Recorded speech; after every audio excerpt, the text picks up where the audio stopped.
சென்னை ராதாகிருஷ்ணன் சாலையில் பைக் ரேஸில் ஈடுபட்டதாக கூறி 5 பேர் மீது வழக்கு பதிவு செய்து அவர்களின் வாகனங்கள் பறிமுதல் செய்யப்பட்டுள்ளன.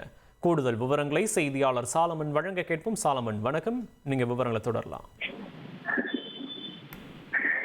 நேற்று டிஜிபி அலுவலகம் அருகே திடீரென 10க்கும் மேற்பட்ட இளைஞர்கள் 5க்கும் மேற்பட்ட இருசக்கர வாகனத்துல ரேஸ்ல ஈடுபட்டனர். அங்கிருந்த போலீசார் அவர்களை மடக்கி பிடிக்கும் போது அதுல பல இளைஞர்கள் தப்பி சென்ற நிலையில ஒரே ஒரு இளைஞர் மட்டும் இருசக்கர வாகனத்தோடு பிடிபட்டார்.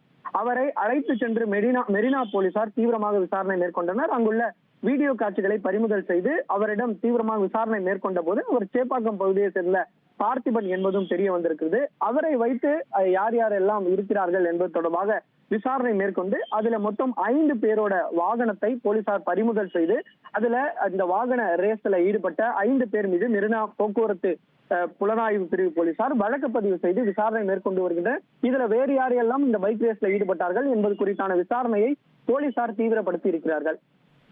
விவரங்களுக்கு நன்றி சாலமன்.